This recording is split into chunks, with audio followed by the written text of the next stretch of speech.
I welcome you into this space for reflection, curiosity, and awakening.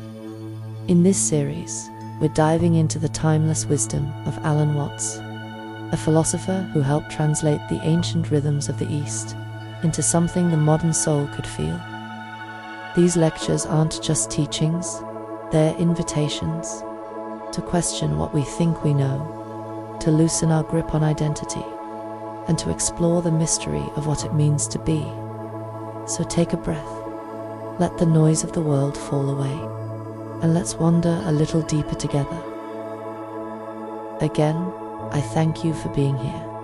Relax and enjoy this lecture titled The Way of the Tao by the esteemed Alan Watts.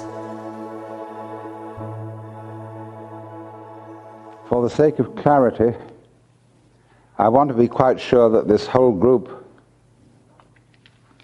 has the fundamental Taoist principles clear. Although Lao Tzu started his book by saying that the Tao which can be spoken is not the eternal Tao, he nevertheless went on to write a book about it. And all of us who are philosophers in the poetic sense of the word know very well that we are trying to describe the indescribable, to F the ineffable, and unscrew the inscrutable.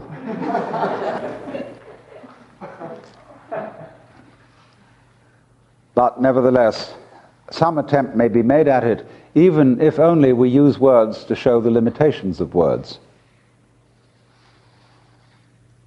So in these beautiful characters, we have sort of a summary. There's one word missing, but nevertheless, it will do. The word Tao means something like the way. I would rather call it the course of nature, as we use the word course when we say of course, or when we talk about a watercourse, the flow of things. The character is made up, first of all, of a radical, number 162 in the catalogue. All Chinese words are classified under their radicals. And this particular radical has a basic meaning of motion. And the radical is the part of the character to the left of it, and flowing underneath. Rhythmic motion is basically what it means. But you have very definitely here the sense of an intelligent rhythmic motion. But it can't be pinned down or defined because it's too close to us. It is that which we basically are, and all those things that we basically are, time, space, consciousness, are impossible to define, for just the same reason that you can't look straight into your own eyes or bite your teeth. Now, we get anxiety about that because we would like to feel that we were in control of what we basically are. But then, unfortunately, if we were, we'd make a mess of it. Because the controlling mind works on a linear system. That is to say, words and numbers which are strung out in lines, and they are much too simple to take care of the complexities of nature. So be thankful for your brain, which you don't understand, which is completely incomprehensible, but that upon which all comprehension depends. So the Tao which can be spoken is not the eternal Tao. So then the next principle in line is this one, which is called Wu Wei. Wu is a word that means none or not. Wei means forcing, shoving, pushing the stream. And so if you understand the Tao, you do not push the stream.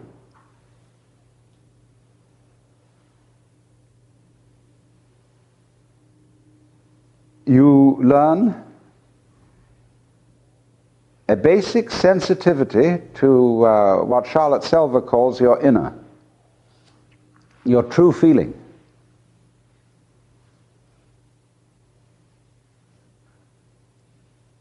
And that needs quietness in order to really understand what it is.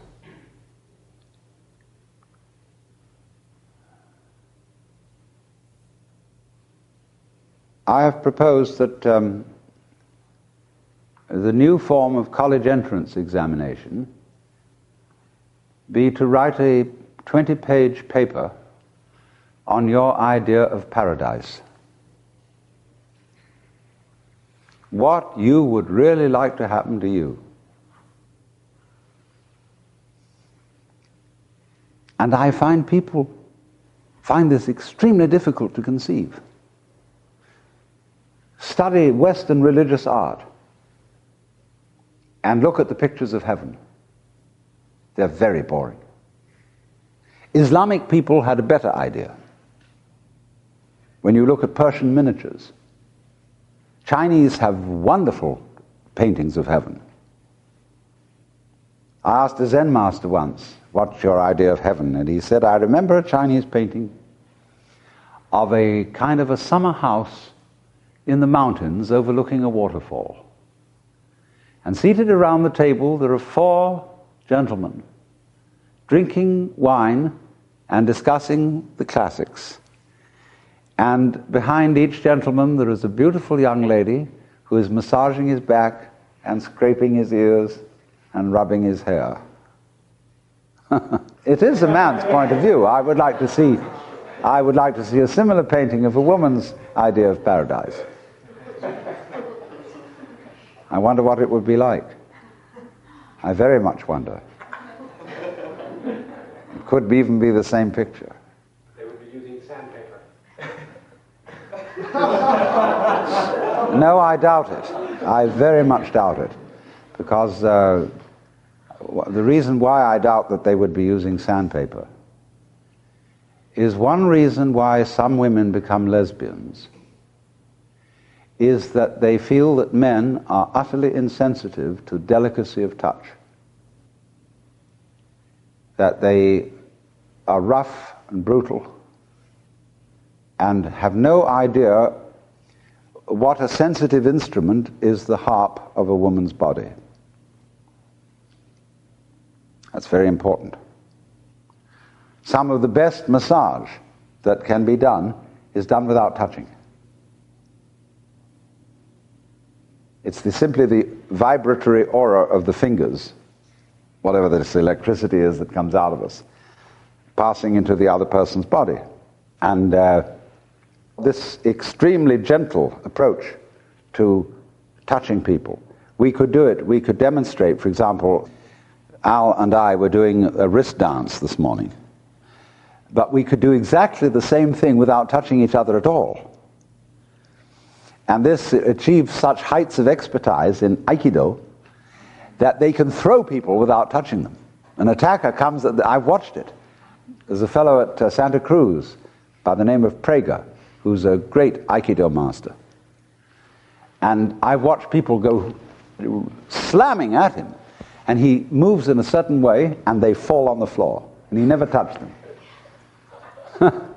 So we have contacts way beyond the surface of our skins. So, to get back here to Wu Wei,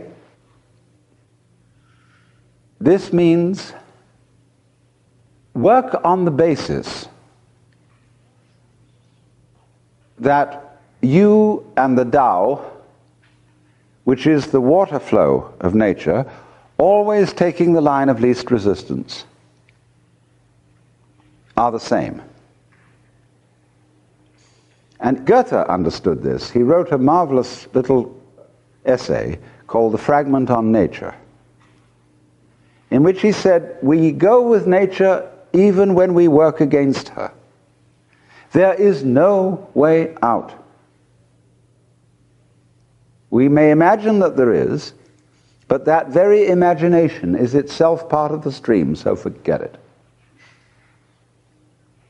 And it isn't that you are being forced, it isn't that you are being pushed around by something external to yourself, because the Tao constitutes the very essence of what you are. And so this character here, chi, means that flow that is in you and can be experienced physically as breath. Although it isn't limited to breath. We need the Sanskrit word prana to assist us here. Prana is vital force, but all these Western equivalents are very tricky. Vital energy, which is manifested in breath, and breath is completely fascinating. First of all, you cannot be sure whether you are breathing or whether you are being breathed, because it goes on when you're not thinking about it. And yet when you begin to think about it, you feel you're doing it. And beginners in yoga who study pranayama, which means the discipline of breath, often get tied up because they think that if they don't remember to breathe, it won't go on. And they get nervous. But of course it will. And the reason why one becomes aware of breathing and does various so-called breathing practices is that you will see through the experience of breath that the voluntary and the involuntary are the same process. That is also experienced in the Tai Chi and other exercises where we dance with each other, say in wrist play, because we discover in that it's impossible to say who is leading and who is following. It all becomes one. And ideal sexual intercourse is the same thing. And not only actual intercourse, but loving. There suddenly vanishes any differentiation between who proposes and who disposes, who calls and who answers. And this game in Zen Buddhism is called host and guest. If, for example, I meet you on the street and I say, good morning, and you say, good morning, I'm host and you're guest, because you followed my lead. If I say good morning and you say it's not a good morning, you have reversed the position, see? And you've refused to be guest. Now imagine another situation in which we both said good morning at the same time. Then host and guest, ghost and hest have been transcended. And we don't know who was the leader and who was the follower.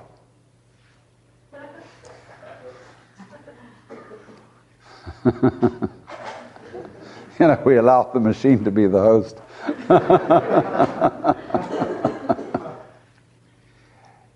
So chi may be most simply thought of as breath, although it means our total psychophysical energy.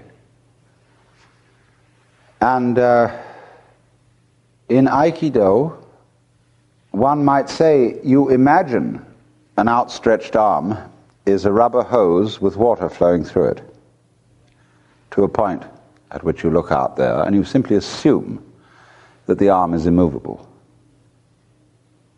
And actually, you could practice this. You can hold your arm outstretched in that frame of mind for an incredibly long time without feeling tired. Just assume it'll stay there. You might think this an exercise in asceticism, but it isn't. It's the simplest thing in the world to do. Just assume it'll remain, and the chi will flow along. We don't have a scientific explanation for these things, and we call it self-hypnosis, which is a word which has about as much meaning as neuritis, which means your nerves hurt. Doctor says, you say, I've got a pain. The doctor says, you have neuritis. Okay, it means your nerves hurt. And once upon a time, when the pundits of the West saw a medical symptom that they didn't understand, or a peculiar species of animal or plant that hadn't been classified, they said, oh, yes, that's a lusus naturae. And everybody said, oh yes, it's a lusus naturae. And lusus naturae simply means a game of nature. So, always, incidentally, this is a kind of obiter dicta, translate medical and scientific language into plain English. You will find that most of it is bullshit. Some of it isn't, but most of it is. So then, everybody really knows what qi is. You just have to trust it. It's like breath. It goes on whether you do it or don't. So, now, let's go back. From Tao to Wu Wei, we come to a character that isn't written here, called De. And that, when we analyze the character, has a radical under which it's classified, which originally meant crossroads. And so, again, it's a motion character.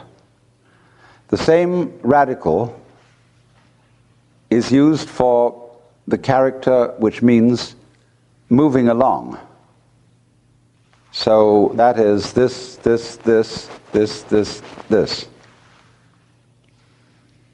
So we have moving along, and then a combination of the eye and the vital organs, the heart, next to it. This is translated virtue in most texts. Sometimes it's translated grace, sometimes power. But when we speak of the healing virtues of a plant, that about gets what De means. It doesn't mean virtue in the sense of moral rectitude. That's a more Confucian idea. Taoist is virtue in the sense of certain kind of marvelous competence. For example, we say of some people that they're gifted, that somehow or other they had a capacity like Mozart had for music, which he never seemed to have learned. He always had it. That is De. And often very witty people, good comedians, go on the stage with absolutely no idea in mind of what jokes they're going to make.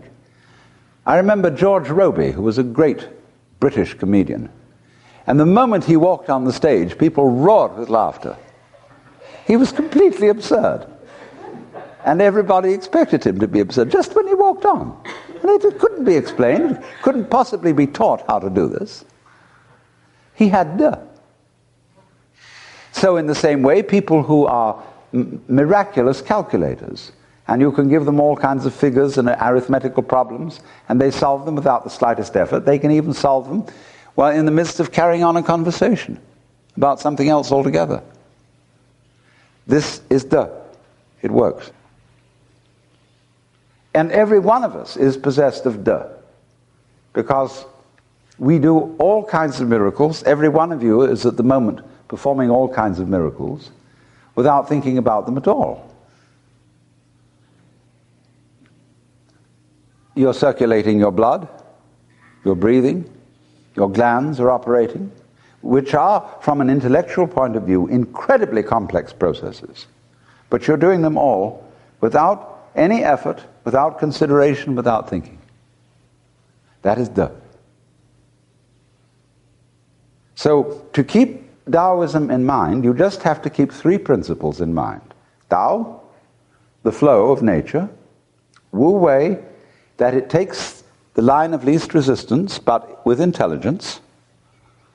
And De, the third principle, which is the power virtue that is manifested by doing that. So, in other words, I'm giving you an outline so that you've got the system in a nutshell.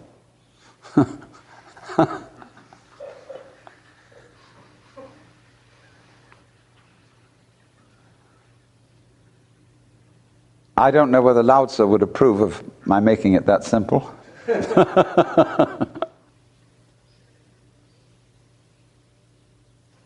Now, there are certain other considerations which flow from this,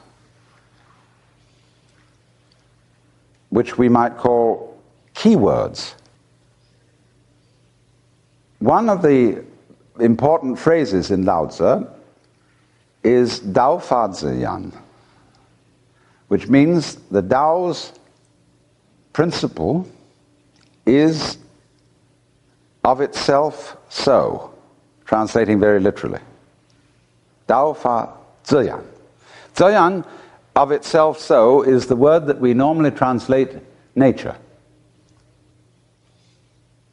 So it's the Tao's principle, or its modus operandi, as we would say in Latin, is so of itself, spontaneous. That's very fascinating. Tao is not conceived as a ruling principle in the sense of that which pushes things around.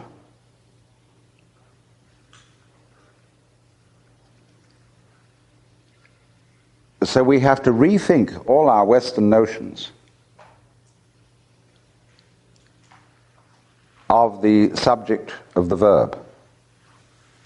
The noun which creates a process. However nouns can create a process has never been explained. However nouns can generate verbs is a complete mystery.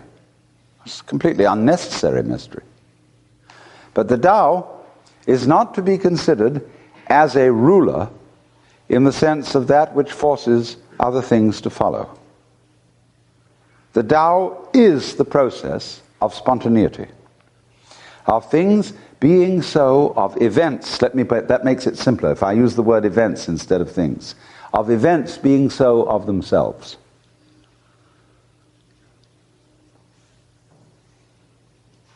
Now, what is self-so? When you have hiccups, you don't plan to have hiccups. It just happens.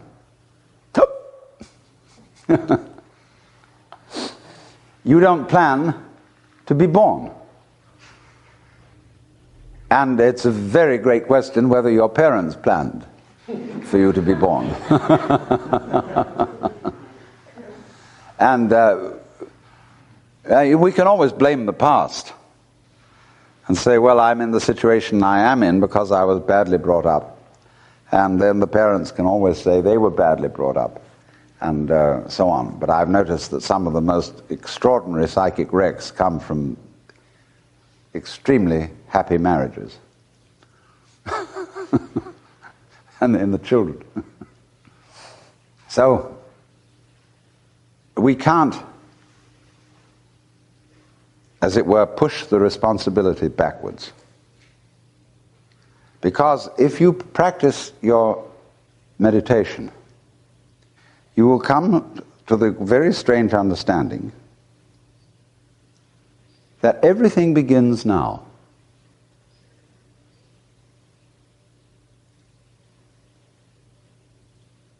This is a total reversal of common sense. And this is the meaning of Zi Yan. The world starts at this moment. This is the moment of creation. We won't find anything by looking into the past, because our instruments will detect the history of the universe and go back and back and back and back and back until the trail vanishes. However fine the instruments become, they will eventually be unable to detect any trace. Looking in the wrong place. It all begins now. So this is the moment from which you are beginning. And you, not in the sense of your empirical ego, not in the sense of the you who you imagine yourself to be. Not in the sense of your image of yourself, but the real you is responsible for everything that's happening. Beginning now. Right now. This is it. Here we are. So, ha! This is it. It begins today. And our brains, inside the shell, is a system of labyrinths that are full of echoes. And those that we call memories. The memories of the past. But they are now. See? They exist at this moment. And there is no other place. There is no other time. And right now it begins because you say so. Not the, I repeat, not the you that you call your ego, but the you which includes every bone and nerve in your body. The you which not only includes what is inside your skin, but the whole environmental world without which and apart from which you don't exist at all. This is all you. Everything you experience is you. And that begins now, and it comes out of the void as the sounds come out of silence. As the baby comes from the hollow womb, as the stars shine out of the womb of space. It begins right now. Spontaneously. As a Tibetan poem which has an image of the world arising as a fish suddenly jumps up out of a pool. Starts now. This is Zheyan. Now another word that is important is Si, which means unbleached silk, which is related to the uncarved block. That is to say, a little bit what the Japanese mean by shibui, naturalness in style. And this is very characteristic of the life of a Taoist follower, aficionado.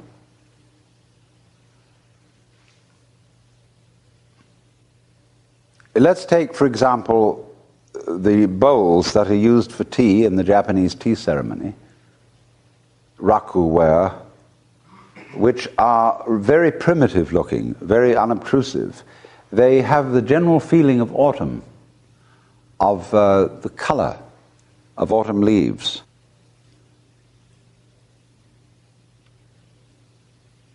Glaze has been allowed to run. We get a kind of controlled accident in the manufacture of these rather rustic looking bowls and pots of various kinds.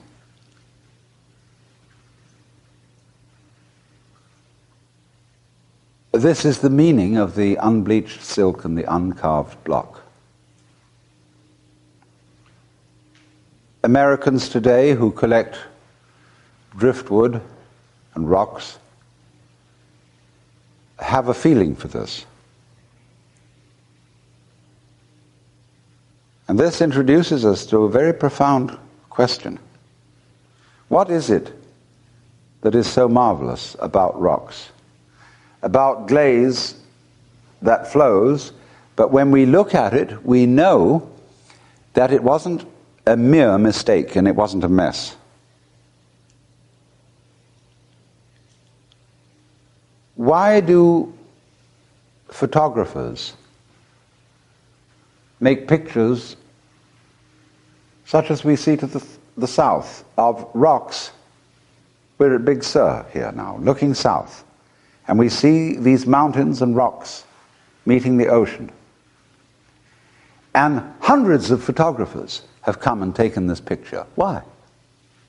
It's a natural mess, you might say. No, it's a slag heap overflowing into the ocean.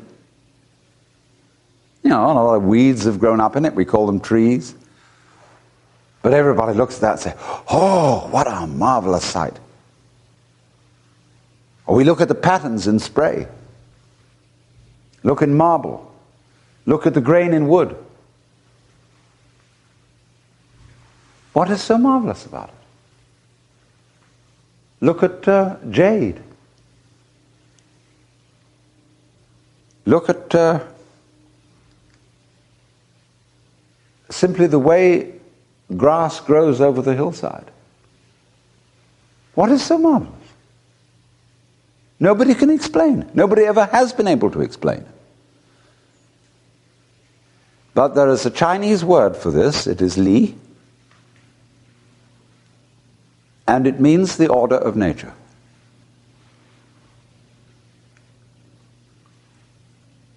The character originally meant markings in jade,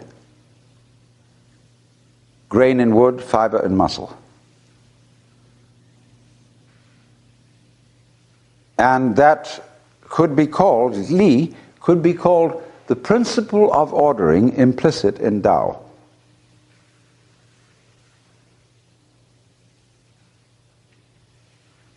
Now, let's go back to the phrase Dao Fa Zi Yan. The second word, Fa, which means the principle of the Tao. I'm going to equate Fa with Li.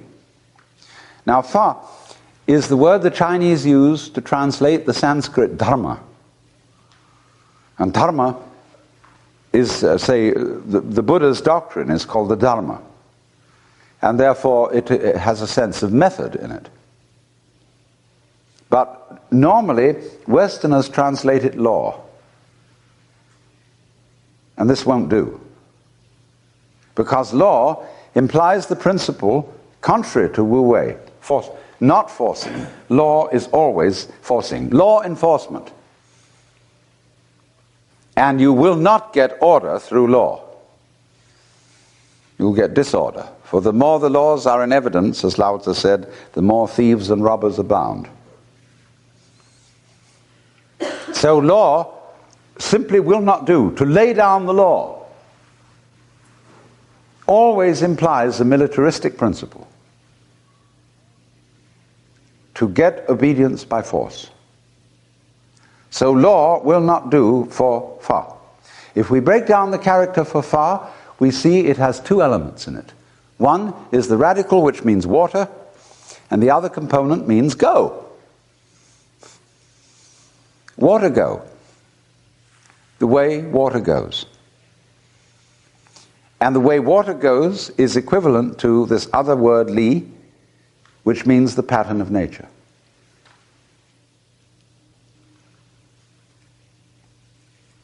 Now, water, notice it, as I said yesterday, it never makes an aesthetic mistake. Nobody could ever conceive of ugly water in its basic patterns.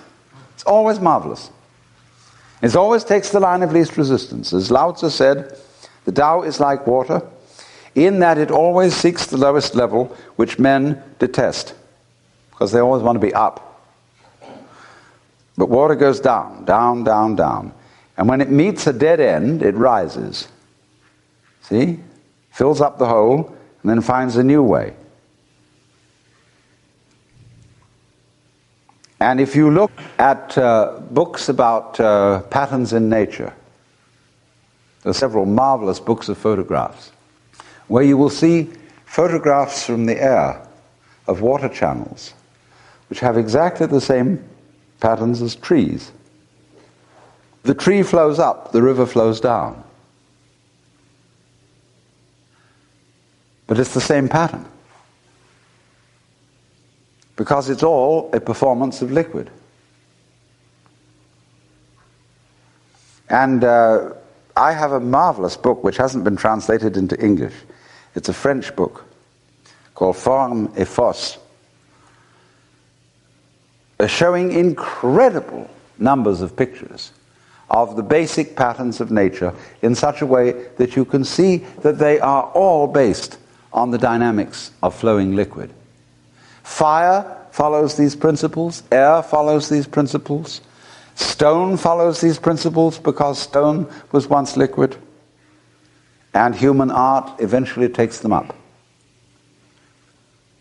And we see everything basically is this flow.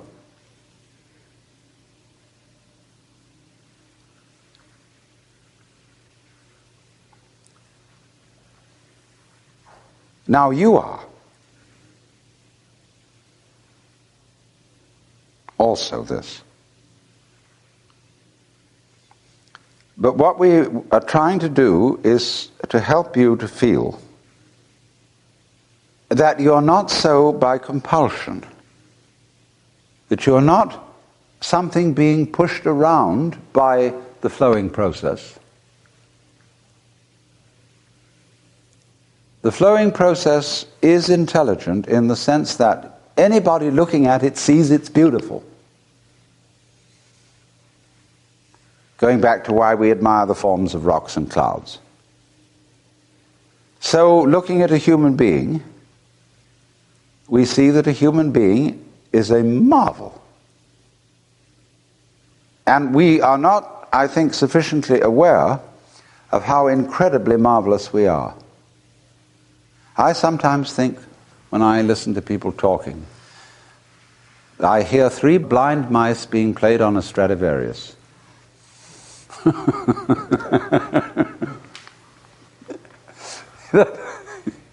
The relationship between what we think about and the marvelous organism that we are is simply ridiculous.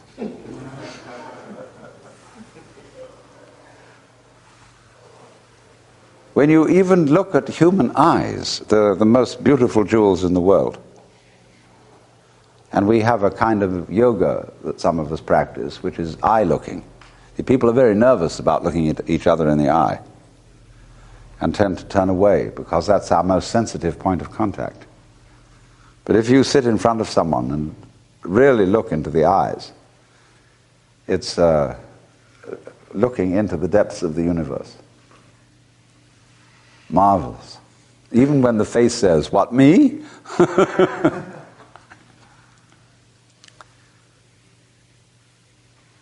So, let me repeat the point. It isn't that we are in some way subject to a force external to ourselves which is pushing us around, and as a result of which we are in a condition which we call mortality. We know we're all falling apart. And so do the trees in autumn. There is a Zen poem which comes from China. If you do not have faith, look at September, look at October. The yellow leaves falling, falling to fill both mountain and river.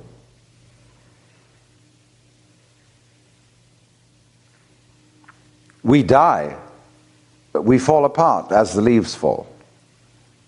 Because the whole of this process is a very, very extraordinary falling apart, out of which life completely re-arises again and again from the manure of falling apart, from the compost.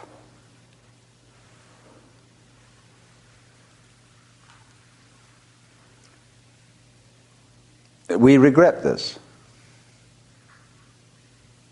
We don't want to fall apart. But to the extent that we try to stop the process of falling apart from happening, we turn ourselves into plastic.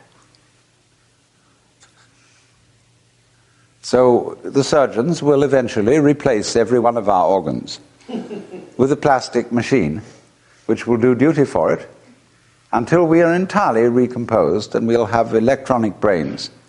And they will be mimics of ourselves in the same way as, for example, after any one of us is dead, we can play tape recordings as if we were in the room. We will have a reproduction of ourselves. If you got the sense of the new sense of the word reproduction, usually the old sense of the word reproduction was biological. Now the word is copy.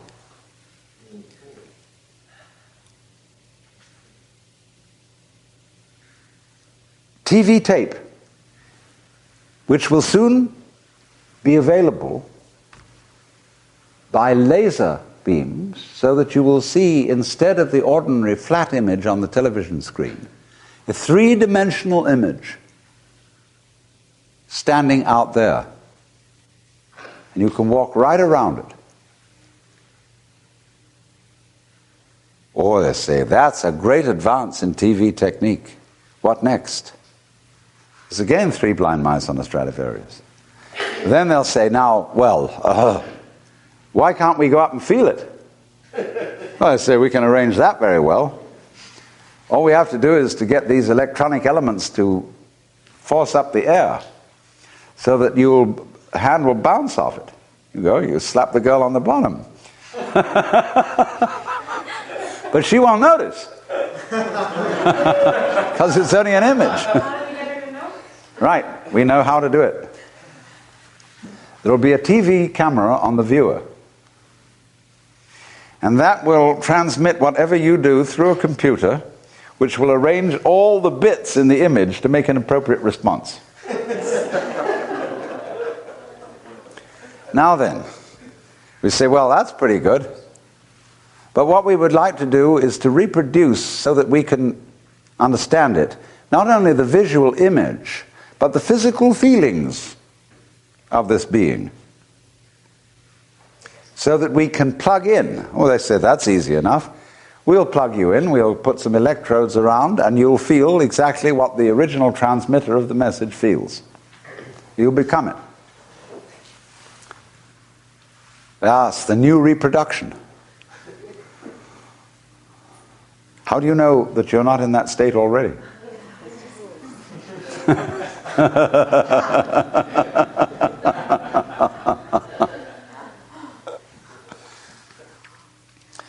I'm making this as a comment on what the Taoists sort of disapprove of, is monkeying around with nature.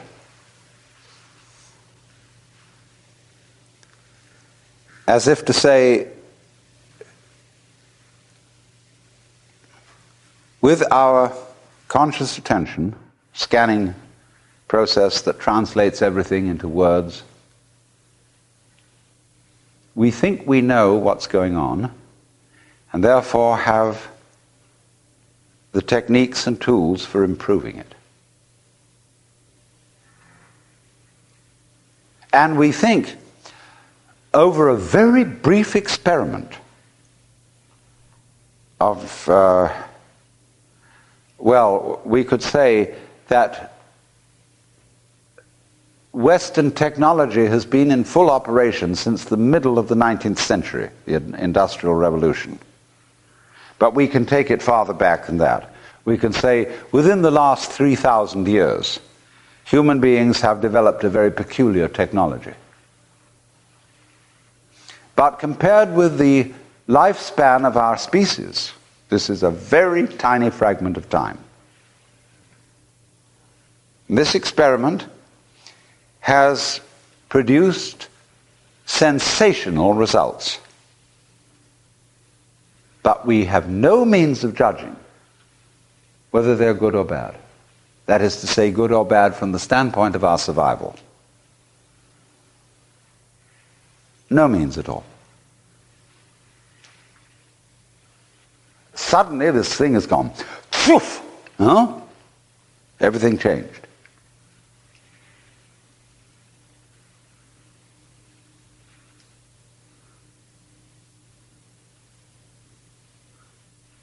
And we would do well to wonder a bit as to whether that is wisdom. We can't, of course, go back on it at the moment, because if we went back and were like the Chartists who wanted to destroy the industrial machinery of the British factories in the 19th century, and we were to destroy our technological equipment, well, we know very well that millions of people would starve. It just couldn't be done. But what bothers many of us is whether they won't starve anyway, simply through the increasing complexity of the system, which tends to reach a certain point of inefficiency, or by the law of diminishing returns. But never mind. if we do blow up, and all comes to the end, and civilization utterly collapses, it will be not at all unlike the fate of many colonies of insects that we've observed. How locusts, by their rapacity, can destroy themselves, and greenfly. It happens again and again and again. And we're only an incident in the overall picture of these transformations taking place. So the philosophy of Zhuangzi is take it easy and go with it. You are going to undergo transformation after transformation, death after death and life after life, but dig it. Because it can't be helped. It's inevitable. If you will examine to the very heart of your own consciousness is what you want to do. You can just let things happen like that. Transformation after transformation, so that you'll never be bored. It is fascinating that an increasingly large number of people in the United States have become interested in the practice of what may generally be called meditation or contemplation, according to models that have been followed for centuries in Asia. Because we discover this, that our extremely powerful technologies are magnifiers or amplifiers.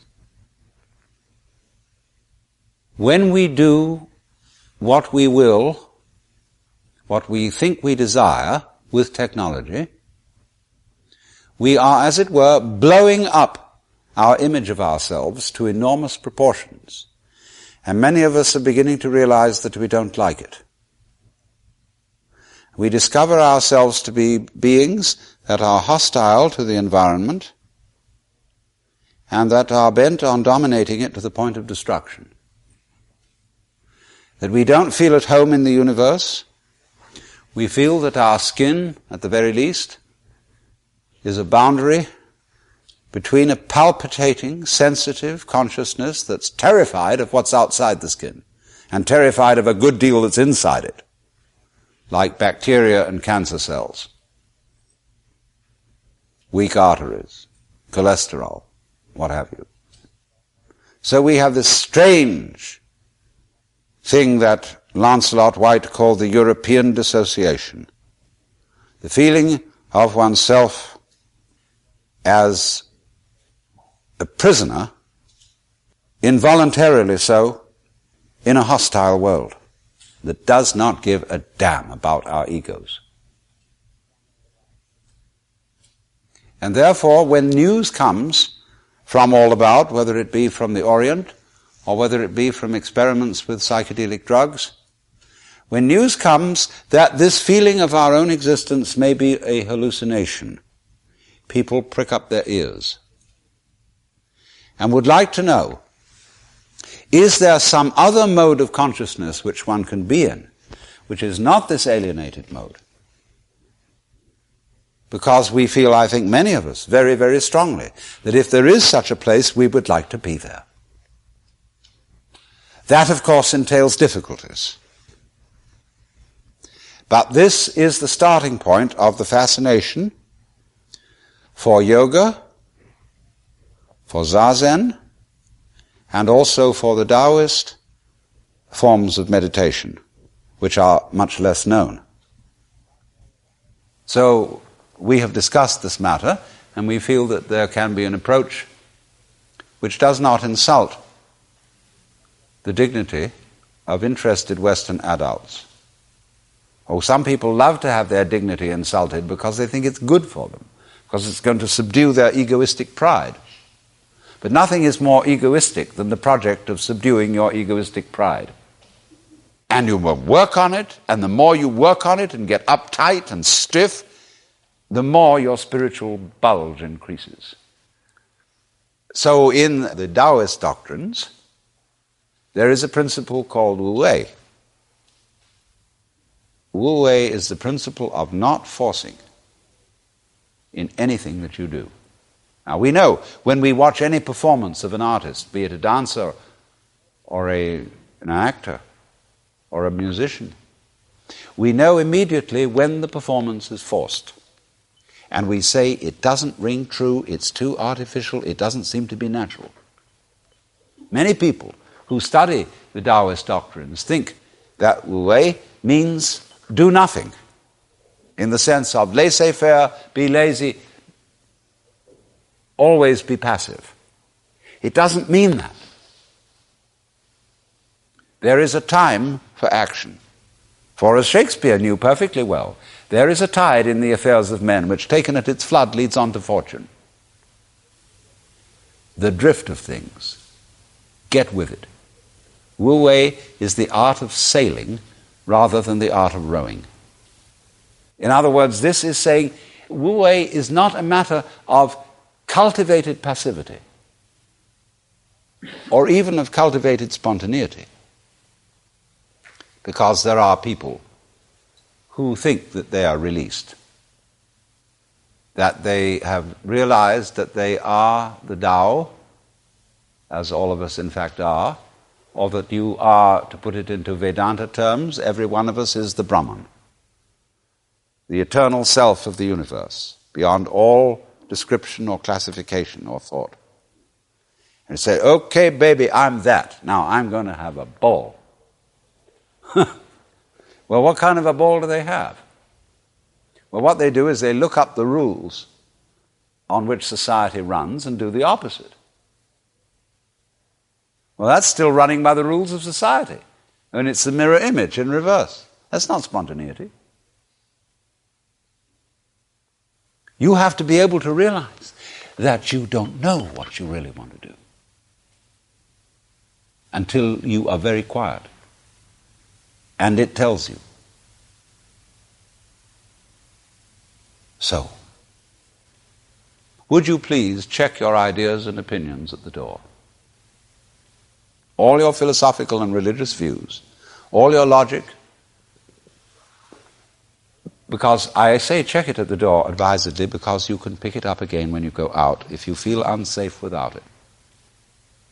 I'm not trying to argue you out of your opinions and views. I'm merely suggesting that for the sake of an experiment, you temporarily suspend them.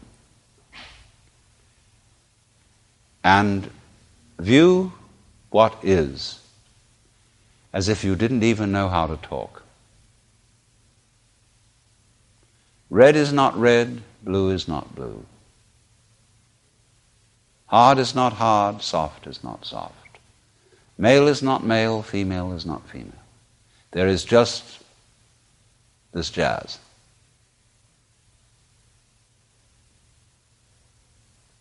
It will not be possible to compel yourselves into this way of looking at things, because what Buddhists call habit energy is going on. And as I talk to you, you will find yourselves thinking in a compulsive and habitual way, this is red, this is green, this is something, this is nothing, this is solid, this is space. All right, but treat those thoughts that are going on in your head in exactly the same way as if they were... See? That's all they are. Like shapes in the spray as the sea breaks on the rocks. Now, please don't get agitated that this is an anti-intellectual point of view, that this is undermining the value of logic and reason and so on. Just we'll bring all that back later when we need it. But just for the time being, let's simplify. Close your eyes. Listen.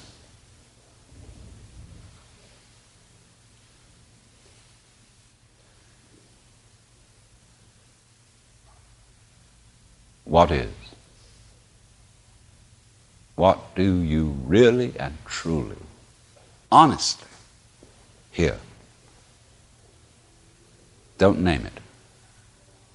Just as if it were music. Classical music.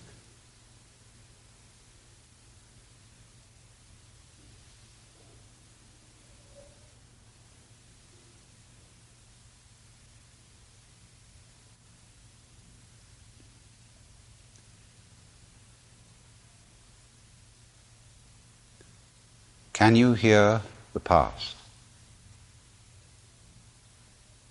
Can you hear the future?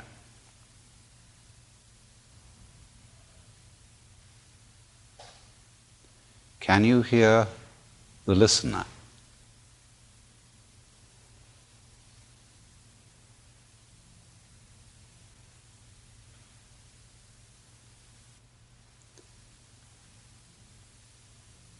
Where do the sounds come from? Ears alone, please. Look, Mama, no hands.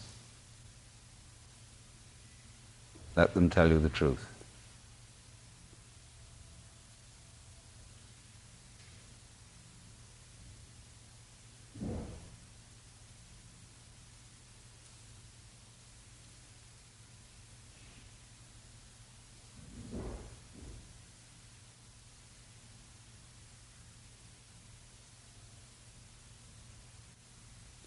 You may be talking to yourselves. Don't try to repress it, as I said. Just disregard it. That happens. It's like an itch. Really listen. Dig that sound.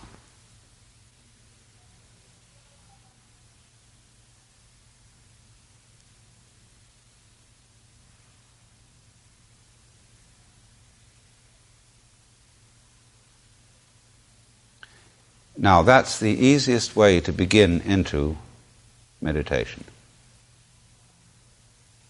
for most people. We're all different, of course, and there are different things for different people's temperaments. But I find it simplest to illustrate it by hearing without comment, so that you can get into tune with what is. You can't really get out of tune with it, but we don't know that yet. Maybe some of you do.